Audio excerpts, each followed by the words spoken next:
제가 말씀드리는 유명 인사들의 이름을 보여드릴 텐데요. 공통점을 한번 생각해 보시기 바랍니다. 종교개혁가 마르틴 루터, 위대한 설교자 찰스 스펄전, 영성신학자 헨리 나우엔, 이분들에게 공통점이 있습니다. 어떤 분들은 전부 보니까 유럽 사람이군요. 그러고 보니 맞습니다. 루터는 독일 사람, 스펄전은 영국 사람, 헨리 나우엔은 화란 사람이니까 유럽 사람 맞습니다. 그런데 제가 원하는 답은 아니에요.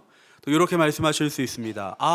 이분들 이름 보니까 여러 목사님들의 설교를 듣다 보면 자주 인용되는 분들 아닌가요? 그것도 맞는 말씀입니다. 이분들의 저서나 남기신 주옥과 같은 말들이 설교나 책에 많이 인용되기도 합니다. 하지만 제가 원하는 답은 아닙니다. 그러면 제가 생각한 이 세 분의 공통점이 뭘까요?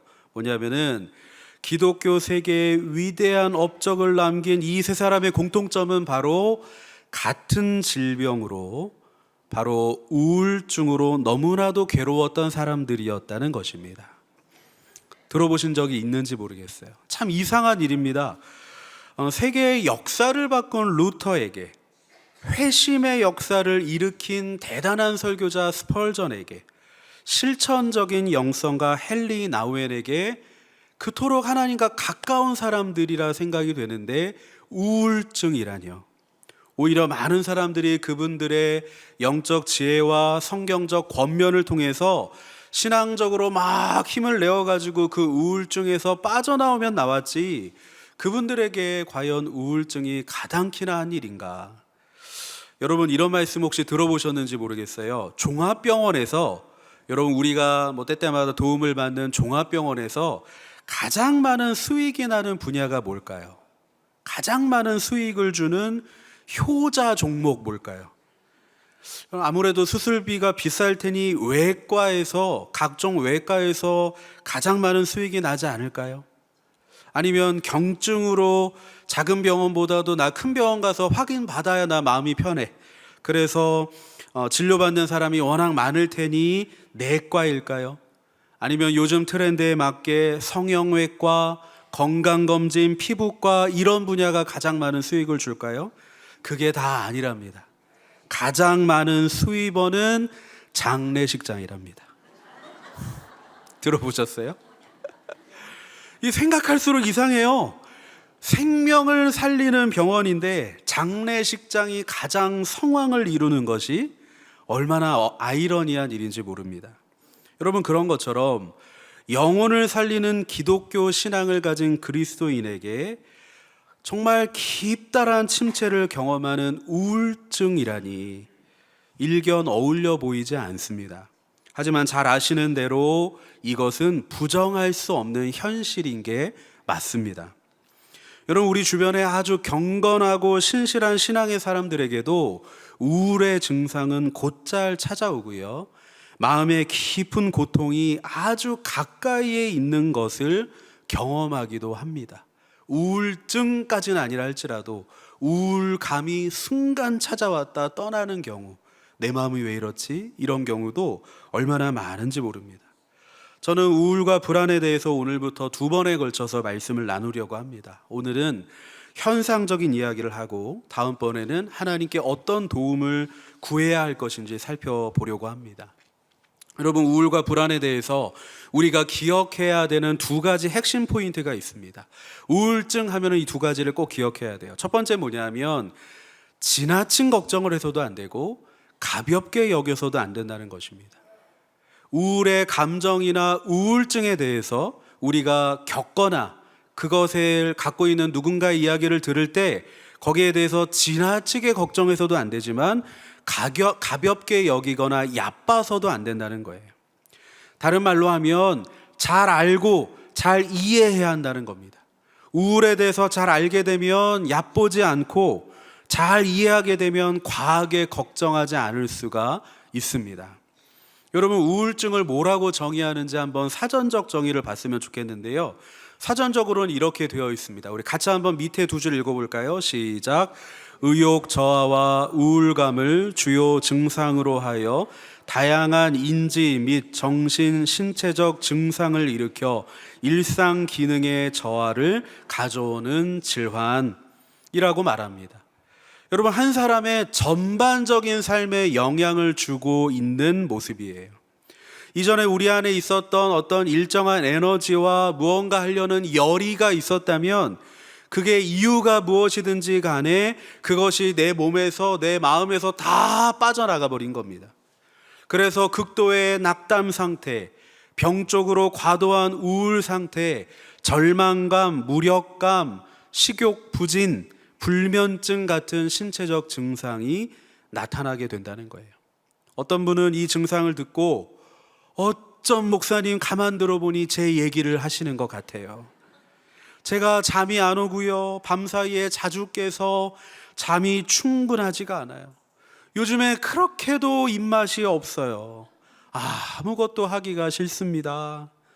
자신이 우울증이 맞는지 주의 깊게 보셔야 하겠지만 그런 증상이 지속적인지를 봐야 합니다. 보통 병원에서는 2주 이상이 지속되고 심각하게 느껴지면 기도를 하고 또 상담을 해야 하는 노력을 해야 한다고 말씀합니다. 그런데 어떤 분들은 오늘은 입맛이 없는데 어제까지 잘 드신 분, 그런 분 우울증 아니십니다. 며칠 입맛 없었는데 지내고 보니까 가고 싶은 맛집이 있고요. 생각나는 그게 있고요.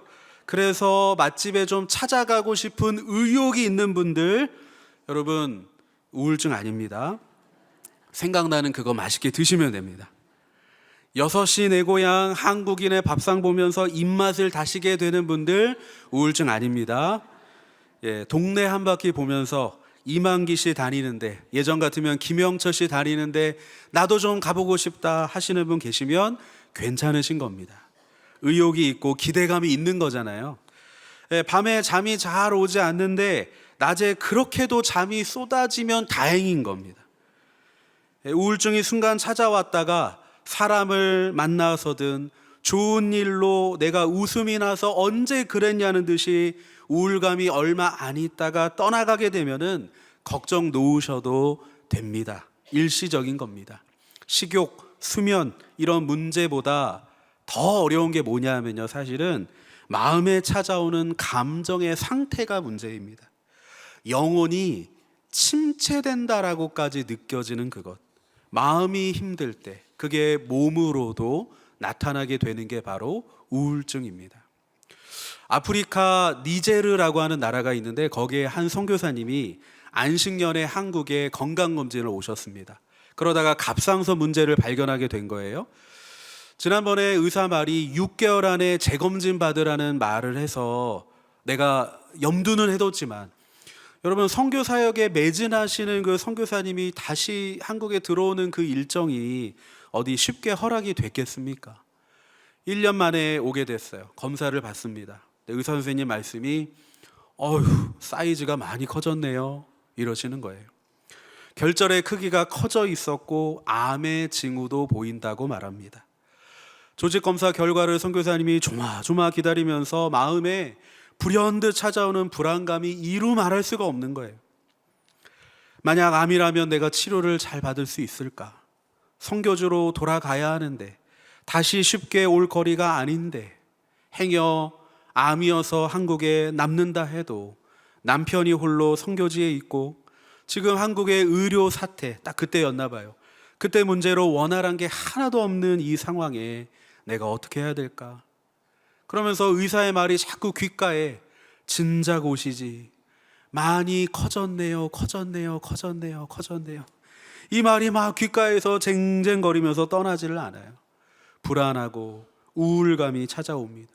불과 일주일 전까지 내가 강단에서 하나님의 은혜를 파성교회에 또 여러 협력교회에 전하면서 말씀을 전했는데 삶의 자리에 내려와서 겪는 이 커다란 일이 몸과 마음을 확 삼켜버렸던 겁니다. 선교사님이 크게 흔들리는 자신을 보게 되면서 이 우울 증세와 우울 증세가 찾아온 자신을 보면서 이런 생각을 하셨대요. 이 질환에 대해서 잘 알고 잘 공부해서 싸워야 하겠다. 그러면서 책을 찾아보고 연구를 하고 도움을 받았습니다. 여러분, 우울증에 대한 좋은 책이 찾아보면 얼마나 많은지 몰라요. 이미 같은 어려움을 가진 여러 사람들, 그들에게 꼭 필요하고 중요한 도움을 받았습니다. 알게 모르게 얼마나 많은 사람들의 응원과 지지가 있었는지를 선교사님이 경험하게 돼요. 그래서 주저앉았던 몸과 마음이 점점 다시 세워져 갑니다. 지나친 걱정부터 하는 것, 그것 금물입니다. 내 마음이 또 몸이 얼마나 아픈 것이고 또 어떤 도움을 받아야 하는지 잘 알아보고 상담하고 찾아가고 자꾸 이야기하고 그러는 것이 중요합니다. 아는 만큼 이 고통에서 해방이 되는 거예요. 기도도 중요하지만 말씀도 중요하지만 자기 마음에 대해서 잘 아는 것이 너무나 중요하다는 것입니다. 여러분, 이 니제리아의 이 선교사님에게 그 나름의 이유가 있어서 이런 마음이 찾아왔잖아요. 근데 아까 말씀드렸던 스펄전 목사님은 원인을 모를 그 우울 증세 때문에 너무나 괴로웠다고 호소를 합니다. 목사님의 기록을 보면은 안개와 싸우는 것 같았다고 이야기를 해요. 안개와 싸우는 것 같다. 마음속을 캄캄하게 만드는 그 절망이 마음의 영혼에 가득했다라고 이야기를 해요. 우울증을 지나고 있는 사람들의 고백이 그렇습니다. 과하게 슬프더라. 이런 일이 이 정도까지 슬픈 일이 아닐 것 같은데 과하게 마음이 괴롭더라, 슬프더라, 너무나 공허하더라. 마음이 산산이 부서진 느낌이 든다고 합니다. 세상과 단절이 된 느낌, 사람에게서 떨어진 고립된 느낌, 삶의 의미로부터 단절되고 또 미래에 대한 조그만 소망도 생기지 않는 그런 고립감, 단절의 감정을 느낀다고 해요. 어떤 것도 위로가 되지 않고 걱정해주는 누구의 말도 힘겹게 들리고 그 무엇보다 하나님도 해결해주지 못할 것 같은 그런 커다란 절망에 사로잡혀 버린다 합니다. 여러분 잘 아시는 대로 엘리야에게도 그런 극심한 영적 침체가 찾아왔습니다. 우리 말씀 한번 볼까요? 열왕기상 19장 4절 말씀, 너무나 유명한 말씀인데 같이 한번 읽겠습니다. 시작. 자기 자신은 광야로 들어가 하룻길쯤 가서 한 로뎀나무 아래에 앉아서 자기가 죽기를 원하여 이르되 여호와여 넉넉하오니 지금 내 생명을 거두시옵소서. 나는 내 조상들보다 낫지 못하니이다 하고 두려움이 불쑥 찾아오니 그 대단한 엘리야도 광야를 정처 없이 헤매다가 로뎀나무, 너무나 낮은 그 나무인데 그 아래로 기어 들어갑니다. 얼마나 힘이 드는지 믿음의 사람도 하나님께 이런 말 해서 안 되는데 죽고 싶다라고 이야기하는 거예요. 욥기 10장 1절에 읽진 않겠지만 그 많고 많은 괴로움에 몸부리치던 욥은 더 이상 견딜 수가 없어서 살고 싶지 않다고까지 말합니다.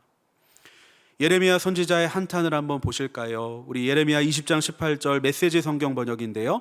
우리 함께 한번 읽겠습니다. 시작. 오, 대체 무슨 이유로 내가 그 태에서 나왔단 말인가? 고난과 눈물로 얼룩진 삶, 앞으로도 마찬가지 일, 이 삶, 길이 보이지 않고 소망이 보이지 않는 탄식만 나올 뿐이었습니다. 여러분, 성경의 그 위대한 인물들에게도 그런 어려움이 있었다면 나에게도, 우리 주변에, 내 주변의 그 사람 사랑하는 분들에게도 얼마든지 여러분 같은 어려움이 있지 않겠습니까? 우울의 마음을 호소하는 분이 주변에 있다면 그 어려워하는 마음을 우리가 어떻게 대해야 되나요? 가볍게 봐서도 안 됩니다. 금방 지나가겠지, 믿음 있는 사람인데 좋아지겠지, 가볍게 대해서는 안 됩니다. 계속 마음을 살피고 얼굴의 수심이 어떤지 관찰하고 찾아가 안부를 물어야 합니다. 그들에게는 작은 표현이 어쩌면 커다란 외침이고 간절한 외마디 부르짖음일 수 있다는 거예요. 얼굴 표정이 이전과 달라졌다면 여러분, 그렇든 아니든지 간에 말을 걸어야 됩니다. 무슨 일이 있는 거 아니죠? 제 얼굴에 뭐 있어요? 화장이 잘 안 먹혔나? 이런 말이 나오더라도 계속 물어봐야 돼요. 괜찮으세요? 여러분, 그냥 지나쳐서 안 됩니다. 금세 지나갈 것 같은 우울감이든 지속적으로 유지되고 떠나지 않는 우울증이든지 간에 가볍게 생각해서는 안 됩니다. 여러분, 어떤 분이 자신의 인터넷 블로그에 자신의 우울증 투병 일지를 썼습니다. 제목이 멋있습니다. 우울증 해방 일지. 이렇게 기록을 하면서 글을 인터넷에 남겨요. 그분에게 가장 힘들었던 것은 고립감이었고 단절감이었다고 합니다. 생각지 않았던 고립감, 단절감. 내가 일부러 피하는 거 아니지만 사람들과 자꾸 떨어지는 것 같은 그 마음. 하지만 주변에 자꾸만 연결되는 사람들, 계속 찾아와 주어서 연대하는 마음으로 지지해주고 응원해주는 그 사람들이 있어서 벗어날 수 있었다 말합니다. 그리고 그에게 그 모든 상황에서 힘을 주었던 시가 있었다 말해요. 하피즈라고 하는 14세기의 페르시아의 시인인데 그가 이런 시를 썼습니다. 제목이 모두 다 꽃이라고 하는 시예요. 제가 읽어드리겠습니다. 한번 보시죠. 장미는 어떻게 심장을 열어 자신의 모든 아름다움을 세상에 내어 주었을까? 그것은 자신의 존재를 비추는 빛의 격려 때문. 그렇지 않았다면 우리 모두는 언제까지나 두려움에 떨고 있을 뿐. 장미가 그 아름다운 모습이 있는데 자꾸만 그 아름다움을 감추고 있어요. 위축돼 있어요. 활짝 피지 않아요. 하지만 빛의 격려가 무언가로부터 있었을 때, 하늘의 격려가, 그리고 빛의 사람들의 격려가 있었을 때 이제 비로소 두려움에 떨고 있었던 이 사람이 자기의 마음을 장미가 활짝 열리듯이 마음을 엽니다.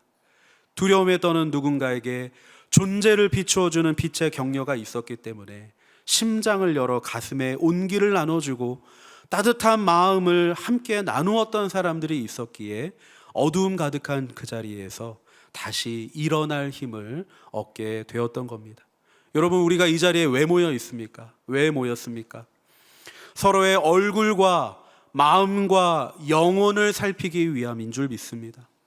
여러분, 마음의 호소가 어떠한지 관찰하시기 바랍니다. 관찰하면 그 마음의 호소가 들립니다. 보입니다.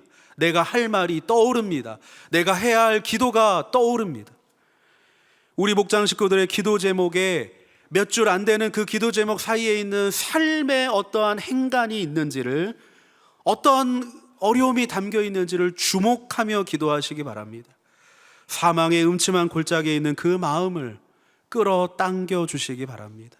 빛의 격려로 비추어 줄 때 우리 모두가 아름다운 꽃과 같이 하나님 앞에 빛나게, 환하게 빛나게 될 줄 믿으시기를 주님의 이름으로 축복합니다. 두 번째입니다. 우울과 불안에 대해서 우리가 기억해야 할 두 가지 핵심 포인트 중에 두 번째는요, 믿음을 다그칠 일이 아니라 안아주어야 할 일이라는 것입니다. 믿음을 다그칠 일이 아니라 우울증에 걸렸다고 해서 믿음을 혼내고 다그치고 너 믿음 어디 갔어? 라고 할 일이 아니라 안아주어야 할 일입니다. 한 가지 이야기를 좀 들려드릴게요. 저를 한번 보실까요? 여러분, 과거에 미국에서 어떤 병원에 응급 환자가 들어옵니다. 30대 후반의 여성이었어요. 늦은 밤이었습니다. 가슴 부위에 통증이 있어서 너무나 괴로워하면서 거의 죽을 것 같은 모습으로 들어온 거예요. 당직을 보던 의사가 그래도 나름대로 전문의이니까 협심증을 의심했습니다. 그래서 심혈관 조영술을 시도를 했어요. 하지만 혈관에 협착이 없었던 거예요. 이런저런 검사와 시술을 해봐도 심장이 도대체 무슨 이유가 있는 건지 어떤 원인도 발견을 할 수가 없었습니다. 지금 같으면 좀 더 면밀하게 볼 텐데 예전에 그 기술이 많지 않았던 때여가지고 더 많은 어려움들이 있었다 해요. 자, 이제 심혈관 분야에 권위 있는 교수가 아침이 되어서 병원을 찾고 회진을 돕니다. 교수님 뒤에 수행하면서 그 전문의가 따라가면서 설명을 하겠죠. 근데 이 전공의들이 아무것도 해결하지 못했다는 소식을 듣고 이 교수님이 환자와 상담을 합니다. 근데 의뢰이 그러려면은 상태를 좀 들으려면 서서 듣고 이렇게 하세요, 저렇게 조치하세요 하고 이제 떠나기 바쁘잖아요. 그런데 갑자기 자리에 의자를 가지고 앉는 거예요. 환자 옆에서 어떤 이야기를 물으면서 그의 마음을 살핍니다. 이 여인에게 사정이 있었어요. 이 여인은 몇 달 동안 있었던 그 일이 뭐였냐면, 벌써 30 후반이었지만 장성한 세 아들이 있었는데, 사연을 들어보니 첫째 아들이 둘째 아들을 그만 죽였던 겁니다. 이 일을 듣게 되어서 막내 아들이 첫째 형을 죽이겠다는 계획을 세우고, 둘이 또 티격태격하다가 살인 미수에 그쳤습니다. 그러니까 둘 다 감옥에 있게 될 그런 상황이 된 거죠. 그러니까 자식놈들이 이러다는 걸 보다 보니까 엄마의 마음이 어땠겠어요? 가슴이 무너집니다. 이걸 막지 못하면 두 아들까지 다 잃을지 모른다는 생각에 극심한 마음의 고통이 몸에 영향을 주었던 겁니다. 이 얘기를 들은 의사는 이 여인의 질병을 이렇게 진단합니다. 상심증후군, broken heart, 그래서 깨져버린 심장, 산산이 부서진 마음, 이게 실제 있는 병명이라고 합니다. 타코츠보라는 심근병증, 스트레스성 병이에요. 이 병은 극심한 스트레스로 인해서 심장이 일시적으로 마비되고 생명을 위협할 수 있는 그런 심장 질환이라고 합니다. 최근에 미국의 심장협회에서 이 질환으로 입원한 환자의 6.5%가 이 질환이었다고 하고 6.5%가 사망을 했다고 해요. 마음으로부터 시작되었던 이 심장병 환자의 80%가 성별이 어떤지 아세요? 여자들입니다. 이 환자들의 80% 넘게 여성들이 그 마음의 고통을 간직하고 있는 거예요. 남성들은 이 사망률을 봤더니요, 남성이 11.2%, 여성이 5.5%. 그러니까 이 마음의 극심한 스트레스성 질환을 갖게 되면은 남성들이 더 2배 넘는 그 확률로 사망이 이를 수 있다라고 이야기하는 거예요.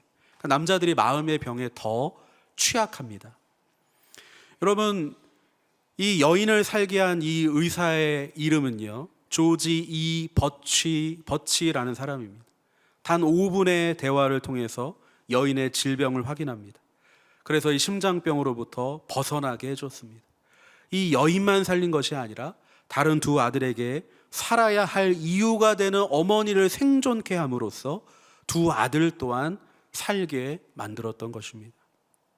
여러분, 이 이야기를 들어보면 우리 몸과 마음이 어디 따로 놀던가요? 몸의 질병이라 해도 마음을 더 살핌으로써 우리 몸의 영혼의 근본의 문제를 알고 해결하는 노력이 요구되었듯이, 여러분, 우울이라고 하는 이 심각한 마음의 문제, 슬픔 가운데 낙담하고 소진되어서 기력이 없고 공허하여 힘겨운 사람들에게, 여러분, 그들의 믿음을 다그쳐서 해결하는 방법은 크게 도움이 되지 않는다는 겁니다. 그래도 나는 걱정하는 마음에 그래도 하나님 의지해야죠 라는 마음 우리는 다 하죠. 근데 여러분, 때때는 어떤 경우로 이야기할까요? 믿음이 있는 사람이 그래서 되겠냐? 예배드리고 기도하는데 어떻게 우울할 수 있느냐? 신앙생활을 똑바로 안 해서 그런 것 아니냐? 영적 문제가 있으니 용한 목사님을 만나봐야 하지 않겠느냐? 이건 제 표현입니다. 여러분, 다그치는 충고가 필요한 것이 아닙니다. 깨달음이 적어서 마음이 아픈 게 아니에요. 기도가 부족해서 공허한 것이 아닙니다. 때로는 감당하기 힘든 사정 때문에, 때로는 육체적인 아픔 때문에, 알 수 없는 답답함 때문에 그런 것이죠. 믿음이 없어서가 아닙니다. 사람의 몸이 낡고 병이 들듯이 우리의 뇌 건강도 연약해지기도 하는 것이죠. 기도도 필요하지만 병원도 필요하고 때로 약도 필요합니다. 여러분, 믿는 사람이니까 약을 멀리 한다라는 말이 가능한 말입니까? 아닙니다. 믿으니까 하나님께서 누군가에게 지혜를 주셔서 만든 이 약을 과학의 총집약인 이 약을 성실하게 먹어야 하는 것이죠. 약을 줄이는 것은 필요한 일이겠으나 약을 소홀히 하거나 터부시하는 것은 믿음이 될 수 없습니다. 여러분, 마음이 아픈 자신을 안아주는 것은 하나님이기도 하지만 자기 자신이어야 합니다. 나를 위해 필요한 약을 잘 챙겨 먹고 나를 위해 필요한 병원에도 때마다 가고 믿음으로 하나님께 안기는 것도 중요하지만 나에게 허락하신 총체적 방법을 자신을 위해서 씀으로써 자신을 아끼고 자신을 꽉 안아주는 것이 중요하다는 것입니다. 다른 분이 힘겨워할 때 너무 믿음에 대해서만 힘주어 말씀하지 마시기 바랍니다. 그냥 만나시고요, 그냥 같이 밥 드시고요, 그냥 같이 산책하고 걷고 함께 이야기를 하세요. 같이 구경하고 장을 보세요. 얼굴과 마음을 잘 살폈으면 집에 가서 간절히 기도해 주세요. 그들에게 필요한 것은 애정어린 관심이고 휴식과 같은 만남이고 숨 쉴 수 있는 피난처, 그것이 필요하다는 것입니다. 믿음으로 하나님을 바라보게 하는 것, 그것은 하나님이 틀림없이 도우셔서 그의 마음을 잘 세워가실 것을 우리가 믿고 신뢰하며 그에게 찾아가서 만나는 것이 너무나 중요합니다. 여러분, 우리는 쉽게 규정하기 어려운 인생을 삽니다. 성경도 우리의 삶을 간단치 않은 인생이라고 말해줍니다. 우리 인생이 잠깐 보이다가 없어지는 안개라고 말하고, 그러면서도 천하보다 귀하다라고도 말하지 않습니까? 여러분, 그래서 우리는 떠듬떠듬 하나님의 은혜를 찾으며 만나며 구하며 얻으며 나아갈 뿐입니다. 예레미야 선지자가 쓰디쓴 인생길을 걸었습니다. 19절 말씀 보게 되니까 자기 마음에 고초와 재난, 괴로움과 쓰라림이 있다고 말하면서 마치 쑥과 쓸개즙 같은 쓰디쓴 맛이 난다고 말합니다. 여러분, 쓰디쓴 인생을 모르는 시니어는 이 자리에 한 분도 안 계십니다. 다 쓰라려 봤고, 다 쓴물 마시는 것 같고, 쓴물이 올라오는 것 같은 그런 마음의 괴로움이 여러분들에게 다 찾아왔고 그것을 지나오셨습니다. 여러분, 인생이 쓰다는 것을 겨우 소주에 빗대는 것은 인생을 한참을 모르는 사람들인 거예요. 여러분, 20절 말씀 같이 한번 읽어보겠습니다. 20절부터 같이 한번 쭉 읽겠습니다. 시작. 내 마음이 그것을 기억하고 내가 낙심이 되오나 이것을 내가 내 마음에 담아 두었더니 그것이 오히려 나의 소망이 되었사옴은 여호와의 인자와 긍휼이 무궁하심으로 우리가 진멸되지 아니함이니이다. 아멘. 우리가 내 마음에 이거를 그렇게도 내보내려고 했었던 고초와 재난, 이 쑥과 담즙 같은 이 쓰디쓴 마음에 있는 것들을, 인생의 경험들을 다 털어내고자 했지만 되지 않아서 우리의 몸이 아프고 마음이 아픈데, 하나님은 어떻게 하십니까? 내 마음이 그것을 기억하고 그래서 내 마음이 낙심되었지만 내 마음에 담아 두었더니 오히려 나의 소망이 되게 하셨고 여호와께서 인자와 긍휼이 무궁하심으로 우리가 진멸되지 아니하게 하셨다. 내 마음이 아프게 내 마음에 남아있던 것이라도 결국에 소망이 되게 만드시는 한결같은 하나님의 사랑, 그 사랑으로 나를 대하시고 나를 안아주시는 하나님이 계시기 때문에 예레미야 선지자는 지금도 나를 안고 고백하고 있는 거예요. 하나님께서 예레미야의 믿음을 다그치지 않습니다. 우리 마지막으로 31절부터 33절 마지막으로 같이 한번 읽겠습니다. 시작. 이는 주께서 영원하도록 버리지 아니하실 것임이며 그가 비록 근심하게 하시나 그의 풍부한 인자하심에 따라 긍휼히 여기실 것임이라.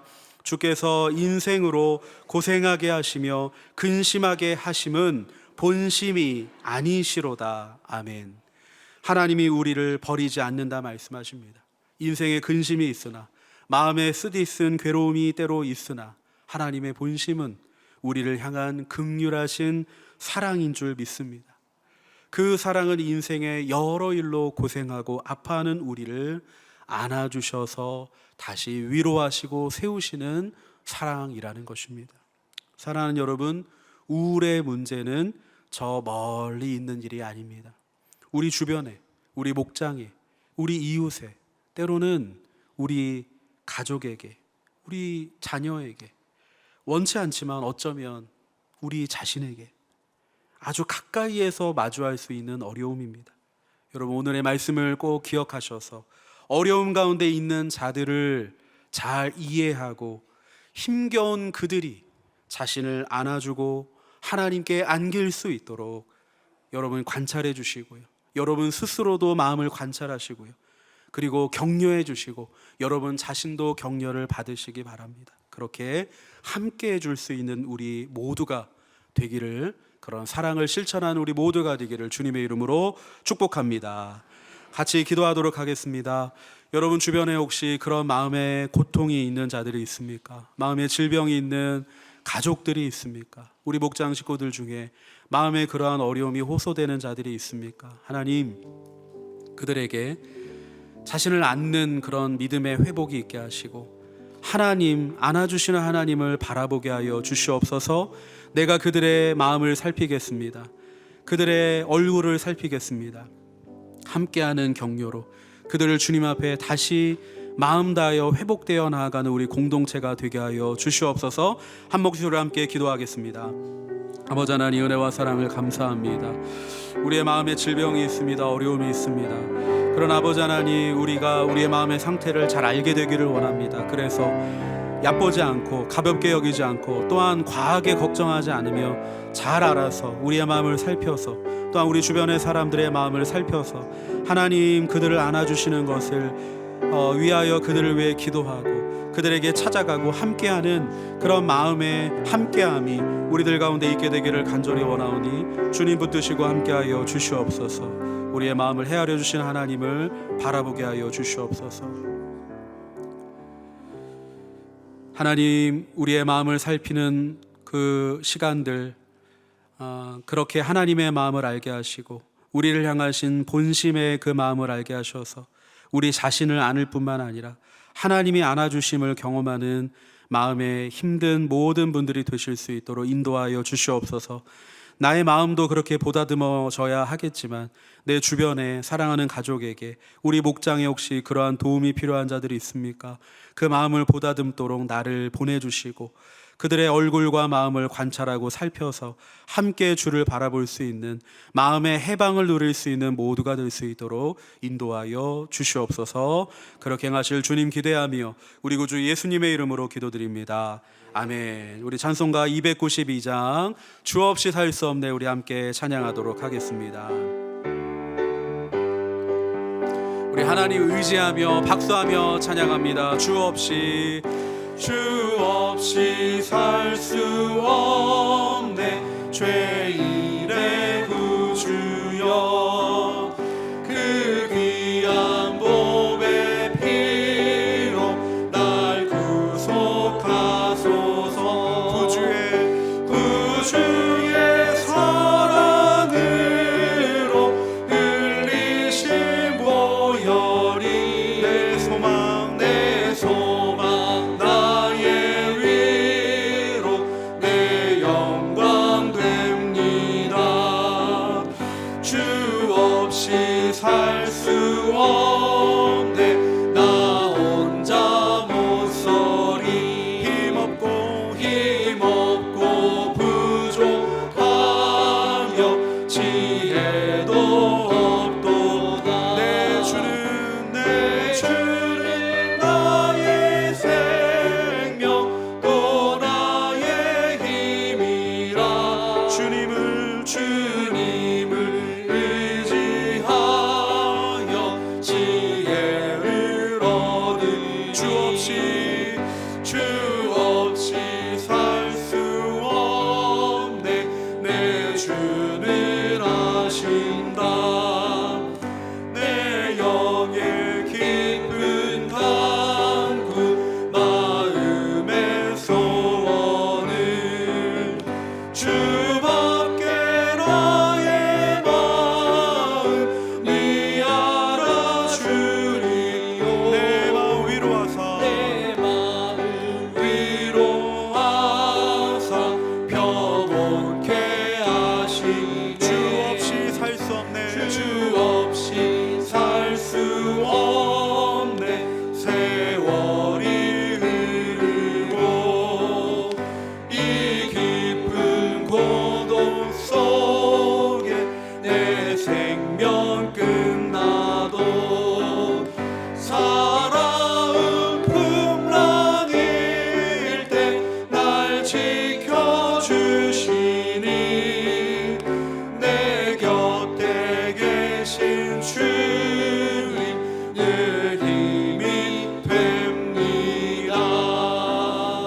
기도하겠습니다.